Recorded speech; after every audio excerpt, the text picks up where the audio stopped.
사랑하는 성도 여러분, 고아들의 아버지라고 불리는 조지 뮬러 목사님은 한평생 동안 기도하던 목사님이었어요. 가진 것이 없었지만 이 기도의 응답으로부터 10,000명이 넘는 아이들, 정확하게는 24,000명이나 되는 아이들을 따뜻하고 깨끗한 곳에서 돌볼 수가 있었습니다. 어느 날인가 기자가 찾아와서 이렇게 물었어요. 목사님은 돈도 없이 어떻게 이 아이들을 돌볼 수가 있습니까? 어디에서 그런 능력이 나오는 것일까요? 이렇게 물었더니만 조지 뮬러 목사님이 이렇게 대답을 하는 겁니다. 제게는 능력이 없습니다. 저에게는 오직 죽음만이 있었을 뿐입니다. 그리고는 이 대답이 조금 더 이어졌는데요. 그러나 내가 죽었을 때 우리 주님께서 역사해 주셨습니다. 이렇게 대답을 했습니다. 조지 뮬러 목사님은 이것이 자신에게는 두 번째 회심의 기회였다고 이렇게 말씀을 해요. 첫 번째 회심은 예수님을 만나서 회개할 때 이루어졌습니다. 그리고 그 다음에 고아들을 만나고 여러 가지 상황들을 만나는 동안 자신을 온전히 내려놓을 수가 있게 되었고 오직 십자가만 붙잡게 되면서 두 번째 회심을 경험하게 되었다는 것이지요. 사람들은 모든 상황 속에서도 주님의 은혜를 늘 체험하며 살았던 이 조지 뮬러 목사님을 떠올리면서 그분이 말했던 두 번째 회심을 사실은 두 번째 축복, 세컨 블레싱이라고 그렇게 말하곤 했었습니다. 성도 여러분, 맥주 감사주의를 맞이한 오늘 우리들에게도, 오늘 나에게도 바로 이와 같은 두 번째 회심이 있는지, 나는 죽고 예수로만 살아가는 그 은혜가 내 안에 있는지를 온전히 돌아보시는 예배의 시간 되기를 기원드립니다. 하나님께서 이스라엘 백성들에게 밭에 뿌린 것의 첫 열매를 거두어 드리는 맥추절을 기억하고 지키라고 이렇게 말씀하셨던 이유는 바로 이 두 번째 회심, 이 두 번째 축복을 누리면서 살아가기를 원하셨기 때문이지요. 6월절은 본래 우리가 알고 있는 것처럼 이스라엘 백성들이 애굽에서 탈출했던 날이었습니다.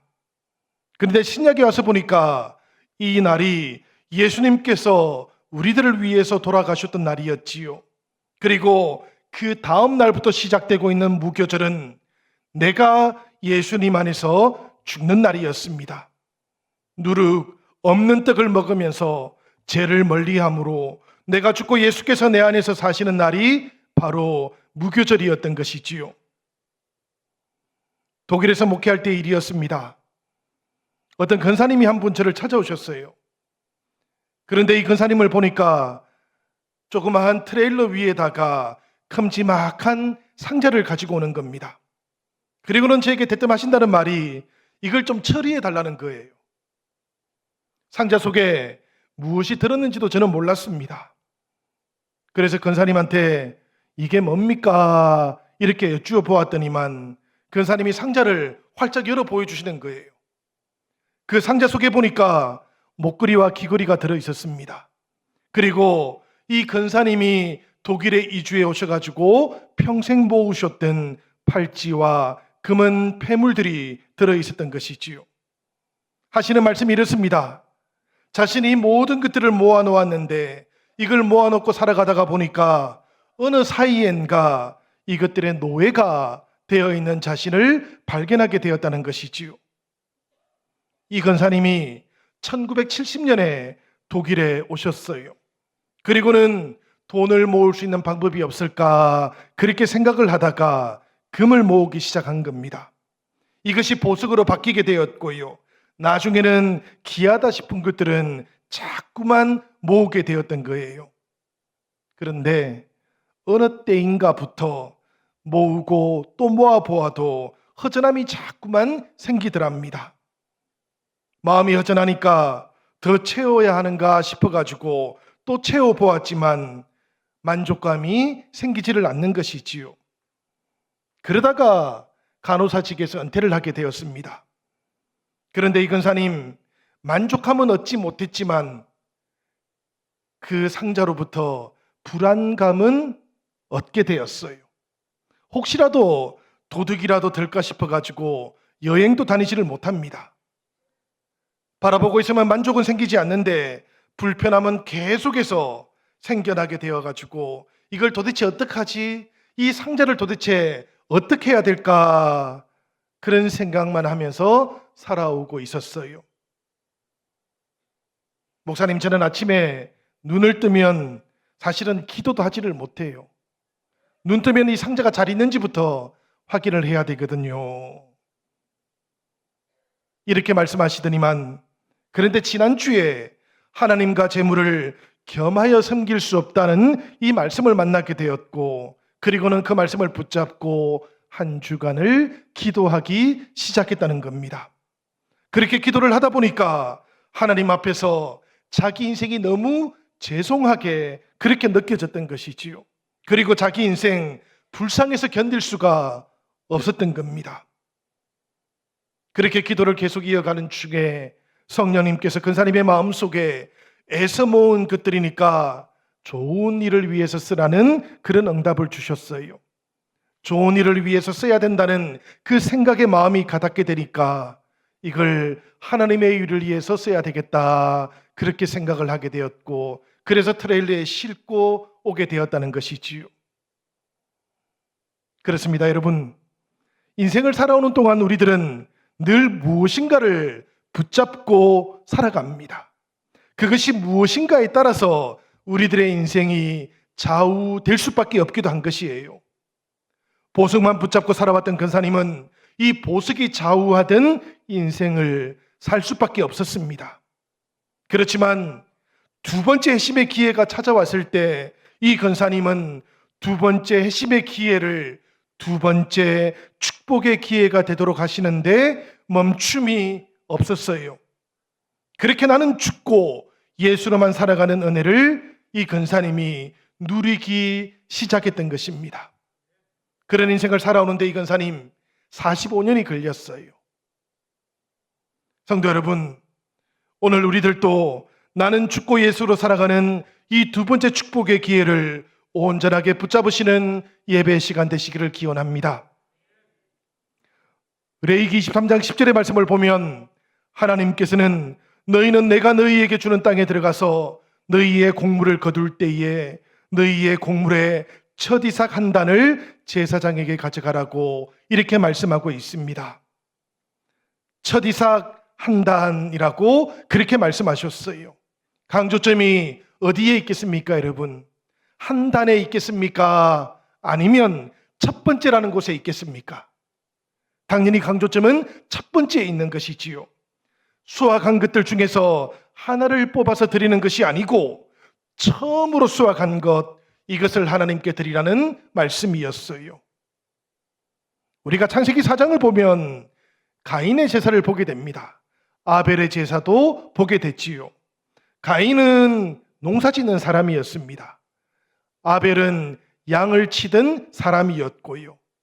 당연히 이 두 사람은 자신이 거두었던 것으로 하나님께 제물을 드리게 되었습니다. 말씀을 보니까 아벨은 양의 첫 새끼와 그 기름으로 제사를 드렸고요. 가인은 땅의 소산으로 제사를 드렸습니다.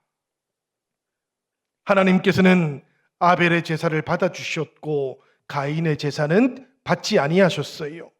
이유가 무엇일까요, 여러분? 왜 하나님께서는 아벨의 제사는 받아주셨고 가인의 제사는 받아주지 아니하셨던 걸까요? 사실 이유는 너무나 분명합니다. 그 제물 속에 하나님을 첫 번째로 생각하는 마음이 들어있었던가 들어있지 않았던가가 관건이었던 것이지요. 아벨은 하나님을 첫 번째로 생각했고요. 그래서 양의 첫 새끼와 그 기름을 제물로 드렸습니다. 그렇지만 가인은 어떻습니까? 땅의 소산을 거두어 드렸어요. 거두어 드린 다음에 그 중에서 일부를 꺼내어 가지고 하나님께 제물로 드렸던 겁니다. 여러분, 이 가인과 아벨의 제사를 보면서 우리들의 예배도 돌아볼 수 있어야만 합니다. 예배와 함께 내가 하나님께 올려드리고 있는 것이 무엇인지도 우리가 돌아볼 수 있어야 되는 것이지요. 내 일상 가운데 일부를 하나님께 드리고 있는 것인지, 아니면 한 주일의 처음을 하나님께 온전히 드리고 있는지를 우리들 모두는 분별할 줄 알아야 되는 것입니다. 성도 여러분, 우리들 모두가 첫 이삭을 하나님께 드리는 성도들이 되기를 주님의 이름으로 기원합니다. 우리가 드리는 봉헌도 마찬가지지요, 여러분. 준비되지 않은 마음으로 왔다가 순서가 되어가지고 급하게 꺼내드리는 집회가 우리들의 봉헌이 되지 않기를 바랍니다. 봉헌이라는 것은 하나님께 드리는 것입니다. 가장 소중한 나의 마음을 드리는 시간이 봉헌의 시간인 것이지요. 어릴 때 제가 다니던 교회에 시장에서 장사하시던 권사님이 한 분 계셨어요. 이 권사님이 만지셨던 돈은 모두가 다 구겨져 있던 돈이었습니다. 그런데 헌금하실 때 보니까 이 권사님의 봉헌은 모두가 다 반듯한 지폐였어요. 어떻게 된 것인가 여쭈어 보니까 봉헌할 헌금을 늘 다림질을 하셨던 것이지요. 우리 영신교회에도 이렇게 다림질해서 하나님 앞에 정성을 올려드렸던 성도님들이 많이 있는 줄 제가 알고 있습니다.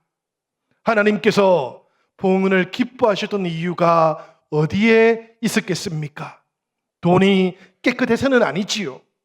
돈이 깨끗해서가 아니고 그 봉헌을 준비했던 권사님의 마음이 깨끗했기 때문입니다. 하나님께서는 그 마음을 보셨고 그 중심을 보시고 기뻐해 주셨던 것이지요. 주님께서는 바로 그럴 때 과부의 두 렙돈처럼 우리들의 봉헌을 기뻐하시고 가장 크게 보시는 분이시라는 것을 기억하시기를 바랍니다. 말씀도 보니까 오늘 이삭 한 단이라고 이렇게 말씀하고 있지를 않아요. 첫 이삭 한 단을 하나님께 드리라고 이렇게 말씀을 하고 있습니다. 우리들도 하나님 앞에 예배자로 서게 될 때에 이 첫 이삭 한 단을 하나님께 드릴 줄 아는 성도들이 되기를 바랍니다. 여러분, 습관을 따라서 예배에 참석하시다 보면 나도 모르는 사이에 첫 이삭을 드리는 이 마음이 사라져 버리게 되어 있어요. 율법을 따라 참석하게 되면 첫 이삭 드리는 마음은 처음부터 없습니다. 오직 받은 은혜에 감사하고 나는 죽고 예수로 살아가는 그 마음을 첫 이삭으로 드릴 수 있는 성도들이 되시기를 바랍니다. 바로 그러할 때에 하나님께서 우리들의 예배를 받으실 뿐만 아니라 예배자인 우리들도 받아주시는 것이지요. 우리가 성경의 말씀을 아무리 살펴보아도 하나님께서는 아무 재물이나 받으시는 분은 아니십니다. 우리들의 마음이 담겨 있어야 되고요, 정성이 담겨 있어야만 그 재물을 받으시는 것이지요. 사랑하는 성도 여러분, 바로 이와 같은 제사, 이와 같은 예배를 오늘 성경의 말씀은 첫 이삭을 드리는 예배라고, 초실절의 예배라고 그렇게 부르고 있는 겁니다.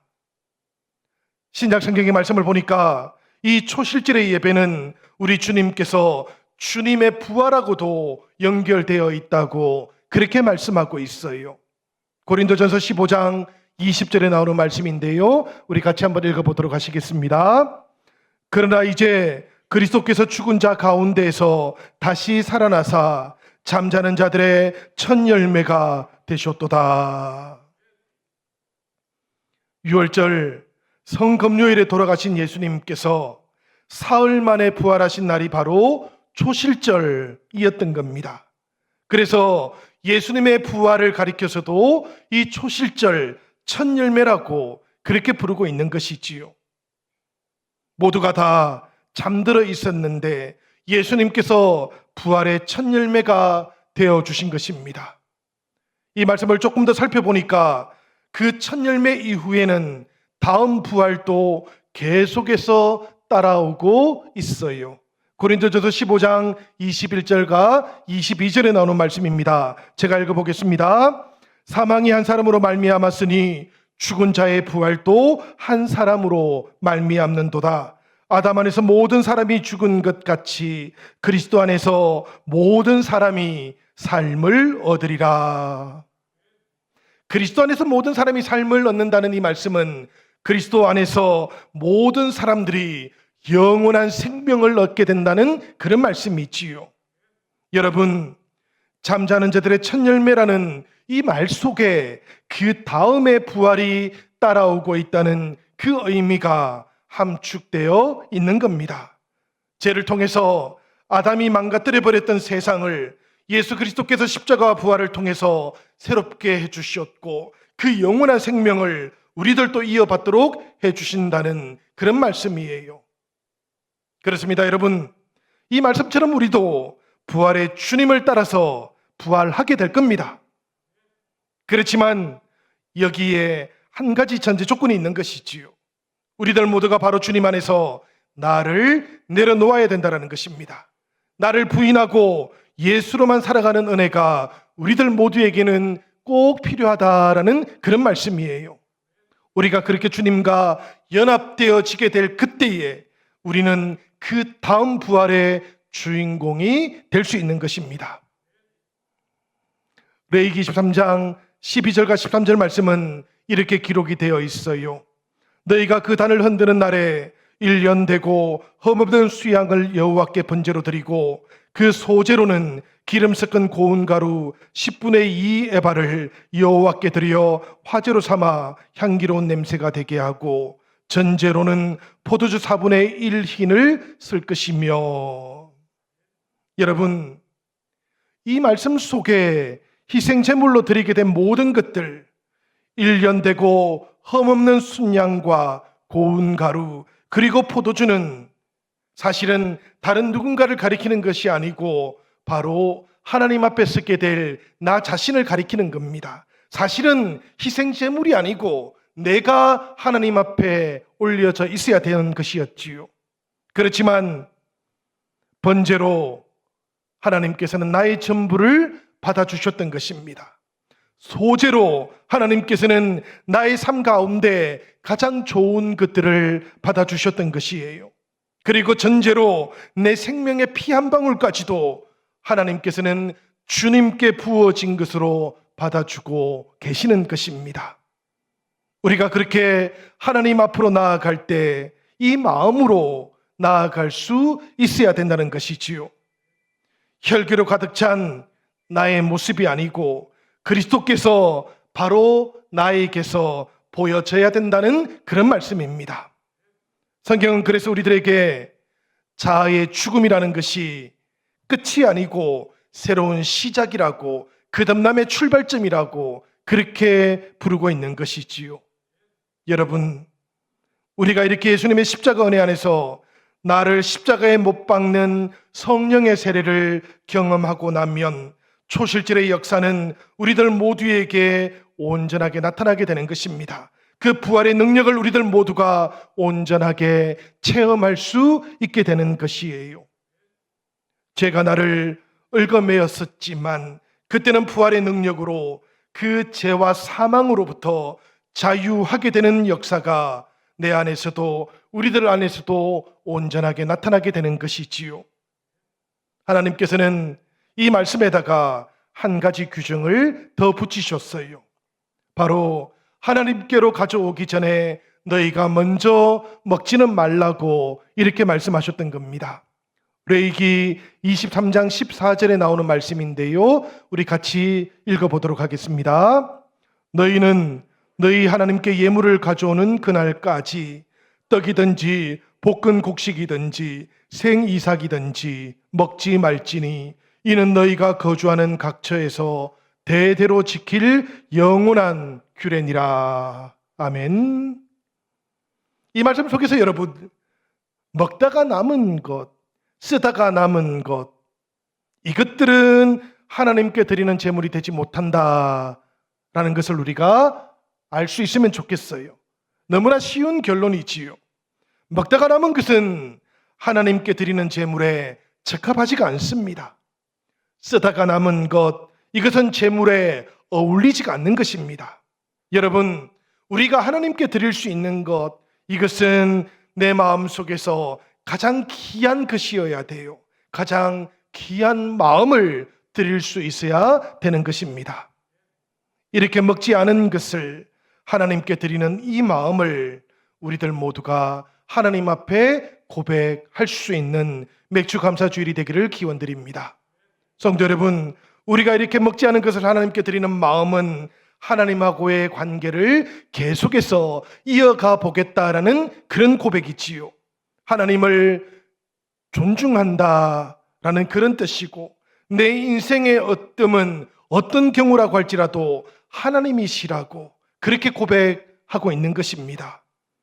우리들이 자꾸만 하나님하고 관계하는 이 방법을 놓쳐버리고 나니까 우리가 인생을 살아가는 동안에도 약속해 주셨던 그 축복을 잃어버리고 마는 것이지요. 성도 여러분, 우리들 모두가 하나님께서 약속해 주셨던 그 은혜와 축복을 놓치지 아니하도록 하나님을 향해서 온전할 수 있으시기를 기원드립니다. 사실 저는 이 말씀을 준비하는 동안 제 친구들이 떠올랐어요. 학교를 졸업하고 직장에 취직을 했는데요, 이 친구들 자신이 받았던 첫 월급을 하나님께 드리더라고요. 목사인 제가 보았는데 참으로 놀라웠습니다. 사실 우리 영신교회 청년들 중에도 이렇게 하나님을 향해서 자신이 얻었던 첫 번째 봉급을 하나님께 드렸던 청년들이 꽤 많이 있지요. 마음으로부터 하나님을 향하고 있던 성도들입니다. 우리들도 오늘 이 맥주주의를 맞이하면서 우리들 신앙의 마음이 바로 이와 같은 마음들이 될 수 있기를 주님의 이름으로 기원드립니다. 이렇게 초실절 예배를 경험했던 사람들이 자연스럽게 맞이했던 것이 바로 7.7절의 경험이었어요. 여러분, 사실 우리가 오늘 읽었던 말씀을 가만히 살펴보면 맥추절이라는 용어는 따로 나오지를 않지요. 보리추수를 시작했던 초실절부터 시작을 해가지고 밀을 추수하게 되는 7.7절까지 이 전체 기간을 가리켜가지고 맥추의 기간이라고 그렇게 불렀기 때문입니다. 17절부터 20절까지 말씀을 가만히 살펴보면 이 7.7절 오순절의 내용이 자세하게 나오고 있어요. 먼저는 보니까 10분의 2 에바로 떡 2개를 흔들어서 올리도록 했습니다. 초실절 때의 예배하고 조금 다른 것은 누룩을 넣어서 떡을 굽도록 했던 것이지요. 사실 여러분, 누룩을 넣지 않고 떡을 굽던 기간을 가리켜가지고 무교절이라고 그렇게 불렀지 않습니까? 그런데 이 맥추절에는 이제 누룩을 넣어서 구워도 된다고 이렇게 말씀을 하고 계시는 겁니다. 이유가 무엇일까 물어볼 수밖에 없어요. 여러분들 생각에는 하나님께서 왜 누룩을 넣어도 된다고 이렇게 말씀을 주셨던 것일까요? 성도들이 맛있는 잔치를 벌일 수 있도록 하나님께서 배려하신 것일까요? 그렇기도 하겠지요, 여러분. 제 생각에도 그런 것 같아요. 그렇지만 다른 한편 생각을 해보면 이 오순절이라고 하는 것은 교회가 탄생했던 때이기도 합니다. 그래서 저는 교회하고 결부시켜가지고도 한번 생각을 해봤어요. 교회 안에 누룩이 들어있다라는 그런 뜻인 것 같습니다. 사실 여러분, 이 말씀 속에 나오고 있는 누룩은 좋은 의미는 아니에요. 그래서 무교절에는 누룩을 넣지 못하라고 했지 않습니까? 그런데도 불구하고 누룩을 넣어서 떡을 만들려고 했던 하나님의 마음이 어디에 있을까 생각해 보니까 교회라는 곳이 거룩한 사람들로만 모여있지는 않을 것이라고 이렇게 말씀을 주고 계시는 것만 같습니다. 그리스도 예수 안에서도 여전히 자아가 새로워지지 않은 사람들이 모일 수밖에 없는 곳, 그곳이 교회라는 곳이지요. 처음에는 교회가 이렇게 출발할 수밖에 없다는 것입니다. 문제를 가지고 교회 안으로 들어오는 사람들이 있다고 할지라도 그들을 정죄하거나 거절하지는 말아야 된다라는 그런 뜻인 것이지요. 사실 이런 성도들이 성장할 때까지 기다려주는 곳, 그리고 수용해 주는 곳이 바로 교회인 겁니다. 그러다 보니까 당연히 나하고는 취향이 다른 사람들이 존재하는 곳이 교회이기도 한 곳이지요. 그들을 한 몸으로 인정해 주어야 되고 성령의 능력 그 안에서 교제해야만 하는 곳이 바로 교회라는 것입니다. 여러분들께서도 우리 영신교회를 통해서 바로 이와 같은 섬김과 포용의 공동체가 이루어질 수 있도록 그렇게 성령 안에서 변화되어 가시기를 기원드립니다. 그런 다음에 초실절 예배와 마찬가지로 말씀을 보니까 소제와 전제를 번제와 함께 드리라고 했어요. 그리고 거기에다가 두 가지를 덧붙였는데 화목제와 속죄제도 드리라고 이렇게 말씀을 합니다. 화목제와 속죄제를 드리는 것, 이것은 하나님 앞에서 그 공동체가 건강해지는 것을 뜻하는 겁니다. 공동체가 가지고 있던 여러 가지 허물들, 그것들을 하나님 앞에 고백하면서 새로워지기를 바랬던 것이지요. 맥주감사주의를 보내는 오늘 우리 영신교회도 하나님 앞에서 다시 회복되어져야 할 것들은 온전하게 회복되어지기를 바랍니다. 내가 가지고 있는 연약한 것들은 하나님 앞에 고백하며 속죄의 예배로도 나아갈 수 있기를 기원드립니다. 그리고 마지막으로 이어지는 말씀이 21절과 22절에 나오는 말씀이지요. 이날에 너희는 너희 중에 성회를 공포하고 어떤 노동도 하지 말지니 이는 너희가 그 거주하는 각처에서 대대로 지킬 영원한 규례니라. 너희 땅에 곡물을 벨 때에 반 모퉁이까지 다 베지 말며 떨어진 것을 줍지 말고 그것을 가난한 자와 거류민을 위하여 남겨두라. 나는 너희의 하나님 여호와이니라. 이 말씀은 아주 분명합니다. 수확을 할 때 일항마다 곡식을 다 베지 말고 남겨 놓으라고 하셨던 것이지요. 거기 떨어져 있던 이삭도 줍지 말라고 말씀하셨던 것입니다. 왜 이렇게 말씀하셨는가 하면 행복한 축제 그 뒤에는 슬픈 사람들이 늘 있기 때문이에요. 부스라기를 남겨놓지 아니하면 노숙자들, 나그네들, 가난한 사람들이 먹을 것들이 없어져 버리기 때문입니다.